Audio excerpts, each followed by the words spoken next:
Hoje nós estamos aqui no Corpo de Bombeiros.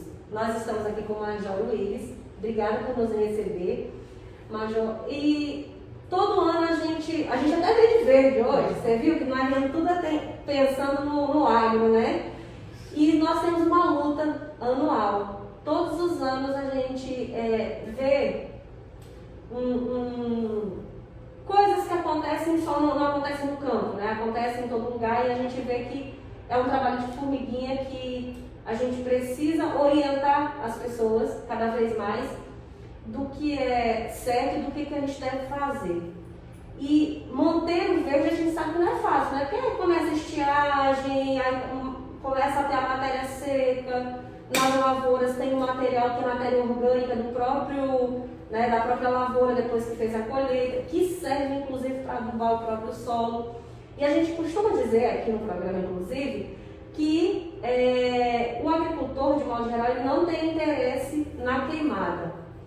E esse problema que vocês vivem anualmente, das queimadas, essa tal de queimada, como que é anualmente esse trabalho que o Corpo de Bombeiros faz junto à nossa sociedade? Olá, tudo bem? Uma satisfação estar aqui com vocês, podendo esclarecer e levar um pouco mais de conhecimento do nosso trabalho, que a gente faz dia a dia, em especial nessa época de estiagem. É uma época muito dura, né, de muito combate a incêndio para a nossa corporação, uma época que a gente tem que fazer um planejamento operacional adequado, diferenciado para o restante do ano. E esse ano, especialmente, nós estamos tentando trabalhar mais a prevenção, né? Ainda no mês de maio, nós lançamos um plano de trabalho, onde a gente resolveu envolver várias agências, várias instituições, no intuito de compartilhar um pouco desse peso que é esse período de estiagem relacionado às queimadas. Então a gente reuniu aí Polícia Militar, Secretaria de Estado de Meio Ambiente, Secretaria Municipal de Meio Ambiente, a AGED, a AGERP, que é um órgão muito importante nesse cenário, que trata diretamente ali com os agricultores familiares. Então a gente fez todo esse contexto e levamos um plano de trabalho onde de maio até o final de setembro, outubro, começo de outubro, a gente tem ações para serem desempenhadas semanalmente e mês a mês. Só dando um exemplo desse plano de ação, nós começamos uma visitação, né, em comunidades rurais aqui da nossa região, e nessa visitação é feita uma palestra, a Secretaria Municipal de Meio Ambiente tem nos acompanhado nessas primeiras visitas, mostrado o tamanho do prejuízo que as queimadas causam, não só ao meio ambiente, à flora, à fauna, mas também prejuízos econômicos, prejuízos sociais e, acima de tudo, prejuízos à saúde.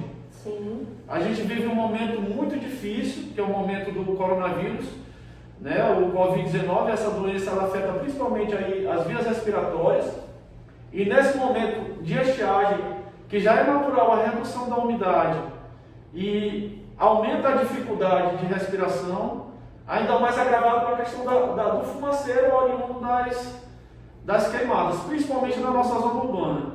Então, deste modo, esse ano nós resolvemos nos antecipar, fazendo esse tipo de trabalho, para que quando realmente chegue o período, digamos assim, de pico das queimadas, que a gente tem aí como agosto e setembro. E tem essa antecipação também da redução das chuvas, né? A gente estava aí, agora nós estamos no final de junho, mas em maio a gente já praticamente já não tinha mais chuva. Exatamente, a gente ainda teve mais esse ponto que asseverou mais ainda a questão. Vocês estavam adivinhando e começaram a acompanhar. Exatamente, ainda bem que está tudo dando certo, né? Tudo contribuindo para que realmente o nosso planejamento possa caminhar, possamos continuar caminhando dessa forma. E assim, a gente espera colher esses frutos lá em agosto e setembro, esses frutos da prevenção, esses frutos de diálogo, e de mostrar realmente ali para a comunidade qual o período das queimadas. A gente espera lá em agosto, setembro, que a gente reduza esses índices de queimadas, para que a gente possa passar por esse período de uma forma mais exatamente a nossa natural, como o Ailton falou, e é isso que fez criar a Secretaria da Agricultura Familiar. do agro, nós sabemos que essa familiar, para nós é prejuízo. Que ela não se tem encaixa assim, naquele grupo de produtos que nós pequeno produtor, médio produtor e grande produtor. Na análise do Corpo de Bombeiros, onde acontece mais queimadas? Porque a gente fala assim, não, mas é os produtores rurais que colocam fogo. A maioria das fazendas a gente sabe que tem brigada contra incêndio, não sei se esse é o nome correto, mas onde mais? Percentualmente falando, na zona urbana, que as pessoas não entendem que a cidade também faz parte do meio ambiente, parece que eles dão esquecida nisso, né? Ou é na zona rural? Hoje, qual seria esse problema? Assim, hoje, eu sempre costumo falar, e isso a gente já traz essa experiência ao longo de 12 anos trabalhando só nessa região. Então, a gente tem dois cenários bem distintos relacionados a queimadas aqui na nossa região de Balsas. Esse primeiro momento, que é o mês de junho, julho e até o comecinho de agosto, a gente tem muitas queimadas na zona urbana. Essas queimadas são para quê? São para limpeza de lotes, limpeza de área vegetal, lotes abandonados, digamos assim, abandonados em tese, né? Porque todos têm propriedade individual, mas aquele proprietário ele resolve optar por limpar o lote através da queimada, porque é um custo menor. No entanto, o prejuízo social à saúde ele é muito maior.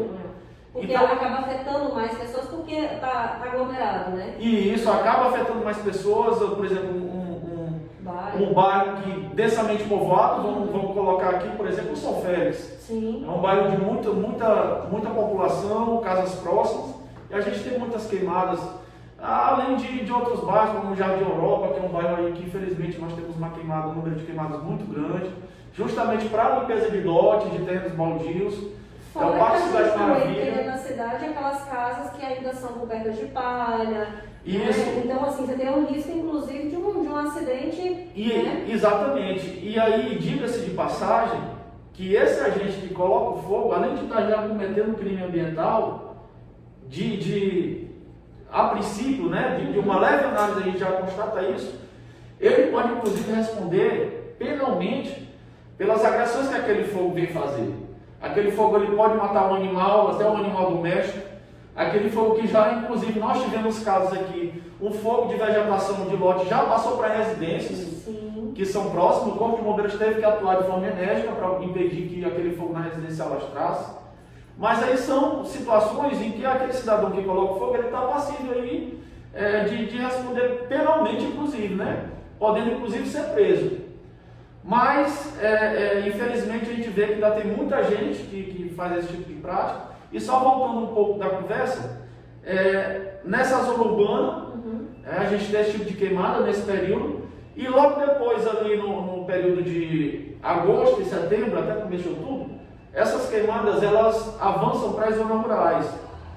E pegando o gancho também da pergunta que você fez, a própria estatística, não só a estatística dentro do estado do Maranhão, mas a estatística a nível nacional, a gente vê que a grande quantidade de queimadas na zona rural é justamente para limpeza de área vegetal, relacionada primeiro à renovação de pasto, porque existe uma cultura onde aquele pasto natural, né, ele deve ser queimado para que nas primeiras chuvas ele rebrote, para que o gado possa se alimentar ali de uma matéria vegetal mais verde.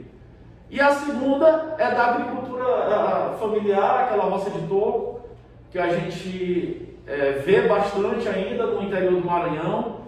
Por isso, no início da entrevista, a gente fez a ressalva da AGERP, estar nos acompanhando. Que a AGERP, no caso, é a agência exatamente direcionada para a agricultura familiar, né? Então ela faz esse acompanhamento. Exatamente, porque assim, eu vejo da seguinte forma, que não adianta a gente só chegar e cobrar de um agricultor familiar ou de um proprietário de algumas vacas, 5 vaquinhas, 10 vaquinhas, ele quer. Mas a gente tem que levar o conhecimento para ele. Tem que levar o conhecimento para ele poder optar por outras tecnologias, outras formas, né, de manter ali o sustento da família dele. Porque a agricultura de fato é de subsistência.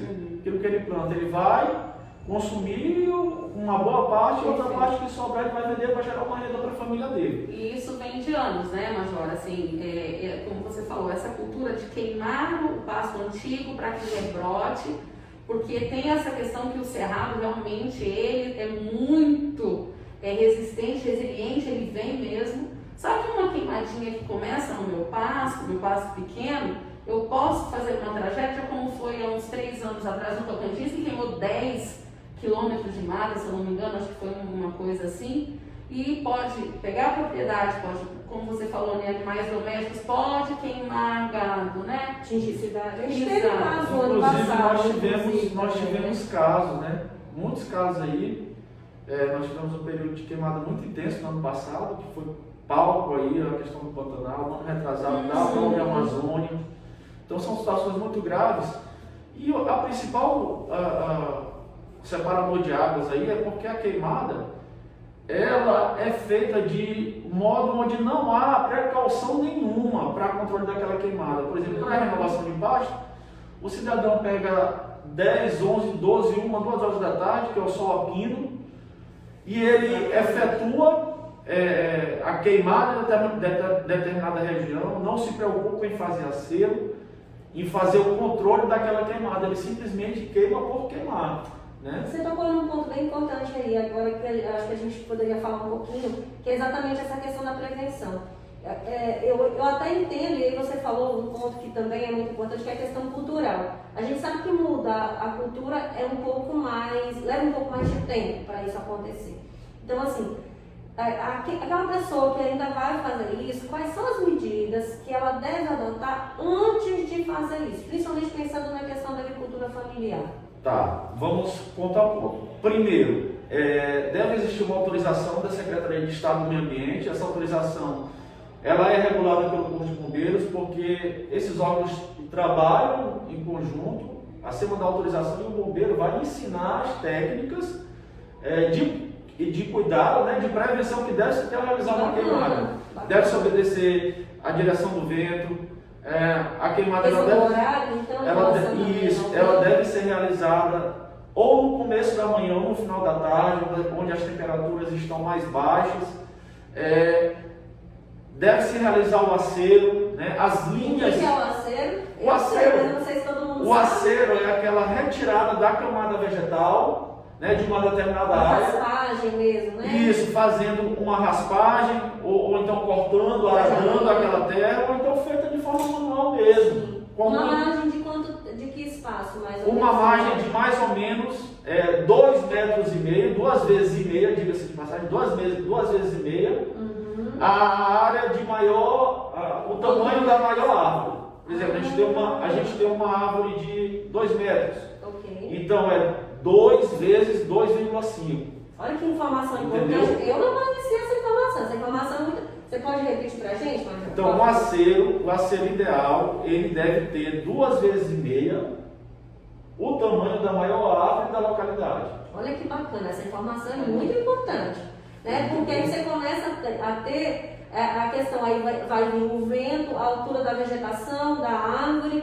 Por quê? Porque se o vento vem e eu tenho uma árvore que é alta, ele vai fazer o quê? Levar... Isso, aquela árvore ela pode cair, entendeu? Então, se ela cair, tem que ter uma margem de segurança para que ela não atinja aquela altura vegetal. De 2 vezes e meia. Então, se a árvore tem 2 metros, ele precisa deixar pelo menos 5 metros. Exatamente. Então, esse é o acero ideal. Bacana. Tá? Às vezes a gente vê um acero, principalmente nessas roças de toco. Ano passado, particularmente, eu viajei muito pela zona rural de Balsas.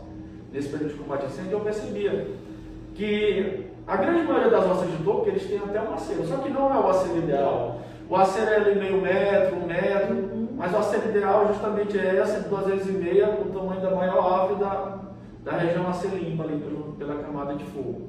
Então, só recapitulando, então ele vai vir, qual é o primeiro local que ele deve procurar? O Corpo de Bombeiros? Sim, a Secretaria de Estado do Meio Ambiente. Aqui nós temos uma agência, né? Um escritório de passagem, uma agência do escritório, o senhor Ribamar, que é o responsável, é o chefe do escritório. Então ele pode fazer essa regulamentação, emitir essas licenças e em seguida faz a presença do Corpo de Bombeiros para que sejam passadas as orientações adequadas para ele. Que bacana! E essa época, a gente sabe que em algumas propriedades rurais tem-se o costume das festas juninas, né? A famosa e linda fogueira, mas que também tem perigo, né? Porque é aquela coisa, a linguinha de fogo, o foguinho pula ali, você já não tem esse controle todo. Tem essa questão de eu vir aqui ou ir na SEMA também pedir autorização para que eu faça uma fogueira para comemorar um... Olha, assim, eu já até fui indagado sobre essa situação. Mas, assim, a meu ver, não existe a necessidade. Sim. Deve existir os cuidados ao fazer a fogueira. A fogueira, obviamente, a gente não vai fazer uma fogueira de 5 metros, 10 metros, né? Que aí sim representa um risco. Mas aquela fogueirinha ali de meio metro, né? Aquelas madeiras empilhadas, né? Deve-se tomar o cuidado, né? Na área ao redor da fogueira ali, tem uma margem de segurança, 5 metros, 10 metros. Não tem material inflamável. Não tem material inflamável, não tem vegetação seca, deve ser feita a limpeza. E deve ser sempre um cuidado constante, né? Tocar sempre, acender a fogueira, geralmente é no período noturno, né? Que é um período ideal, que não tem muito vento. E que a vegetação, ela tá o ar está um pouco mais úmido, né? A umidade do ar está um pouco maior. Major, no ano passado, quando foi feito o lançamento da campanha, esse ano também nós estávamos presentes, mas no ano passado eu lembro muito bem da questão do sistema de monitoramento, né? Foi inclusive apresentado o sistema como um auxiliador, né, nesse processo de monitoramento, de identificação de focos. Como que está isso hoje? Ele continua sendo um coadjuvante nesse processo de monitoramento? Isso, eu diria até mais, em algumas áreas ele se torna fundamental para o trabalho do Corpo de Bombeiros. A sala de monitoramento, né, que é uma sala criada pela Secretaria de Estado de Meio Ambiente, fica em São Luís, onde nós temos bombeiros e agentes da Secretaria trabalhando dia a dia, emitindo relatórios, informações. E como é que ela funciona? Ela pega imagens de satélite, né, e identifica pontos de calor. Não necessariamente um ponto de calor é um incêndio. Sim. Por exemplo, ela vai conseguir detectar uma churrasqueira. A churrasqueira é um ponto de calor, mas não é um incêndio. Sim. Vai conseguir detectar uma fogueira, né? É um ponto de calor, mas não é um incêndio. Entendeu? Então, às vezes, a gente vê até questão esses da dados... proporção, de tamanho, então ela vai levar em conta principalmente. Leva-se em conta. Aí sim, dessa forma, leva-se em conta, faz análise da duração daquele ponto de incêndio. Isso aqui já está durando 2 horas, 3 horas. Então, já vê o tamanho do foco de incêndio. Então, como é que funciona? Essa sala de monitoramento, ela trabalha 24 horas e ela passa informação para o bombeiro militar que está em campo, através de coordenadas geográficas, se deslocar até o local. Veja bem, aqui em Balsas, nós temos a chamada, o telefone 93, né? E a gente tem, de certo modo, uma zona rural, uma zona urbana povoada, né? Alguém está vendo incêndio, vai fazer a comunicação para o Corpo de Bombeiros, o Corpo de Bombeiros vai deslocar e efetuar o combate a incêndio. Mas verifica-se ali na região do Mirador, da reserva do Mirador, né? Que é uma das, se não me engano, a maior reserva estadual do estado do Maranhão. do Maranhão. Então, é uma área muito grande, uma área que não tem praticamente população. A gente tem uns moradores lá a densidade populacional é muito pequena, e aqueles que têm acesso, às vezes, observam o fogo, não tem como fazer contato com o Corpo de Bombeiros. Então, existe a necessidade de um monitoramento.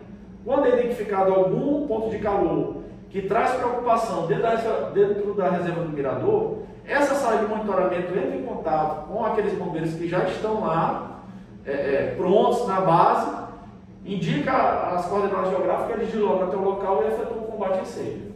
Então funciona dessa forma. E essa questão da multa, né? Porque muitas vezes o brasileiro tem essa coisa, você não ganha no bolso, não encontra isso, eu vou fazendo coisa errada sabendo que está errado. Ele tem um valor, isso é por tamanho de lote, isso é falando na zona urbana, isso ou é um valor X geral? Olha, assim, eu não posso dar detalhes, Sim. Até porque assim, a competência de aplicação da multa são das secretarias de meio ambiente. Nós temos a secretaria municipal e a estadual, Sim. aqui em Balsas. O que eu posso dizer é que efetivamente está ocorrendo essa aplicação de multas agora na zona urbana. Okay. Já temos aí vários pontos que nós temos conhecimento, inclusive o Corpo de Bombeiros tem atuado, efetuou o combate a incêndio e a Secretaria de Meio Ambiente Municipal entra em contato conosco, solicitando informações para dar um embasamento legal para a aplicação de multas. E assim tem sido feito, né? E a gente espera que continue assim, porque essas atitudes, elas têm que ter uma atitude coercitiva para coibir essas situações. Infelizmente, né? Infelizmente, funciona dessa forma. Entendeu? A gente tem uma vasta legislação ambiental que ela ampara inclusive ações cíveis que são de reparação, que é o caso que está acontecendo, punições administrativas, que é a aplicação de multas, e punições penais, né, através da aplicação do Código Penal também e do Código Ambiental. Então a pessoa ela pode, desde fazer o ressarcimento daquele dano que ele causou, ela pode pagar uma multa e ela pode até ser presa. Entendeu? Então o nosso Código Ambiental é um dos mais evoluídos do mundo. Sim, a gente fala isso quase todo sábado no programa, que o Código Ambiental brasileiro é um dos mais rigorosos do mundo. Exatamente. Então aqui tudo que é feito para que a gente não desmate, não queime e não destrua esse patrimônio gigante nosso que é a questão das nossas matas. Como eu posso fazer para denunciar um vizinho ou alguém que tocou fogo em algum terreno? Eu procuro primeiro os bombeiros ou primeiro a SEMA? A Secretaria Municipal de Meio Ambiente ela tem um canal disponível, um WhatsApp, né? Nós vamos tentar aqui passar o número logo após para fazer uma imagem.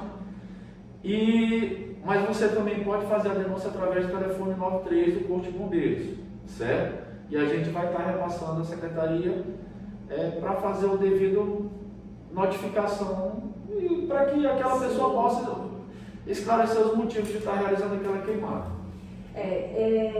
A gente tem falado muito sobre isso e realmente é um tema que se a gente passa horas aqui conversando se a gente quisesse, né? Porque ele envolve realmente uma das coisas que você falou logo no início, que é a questão da saúde.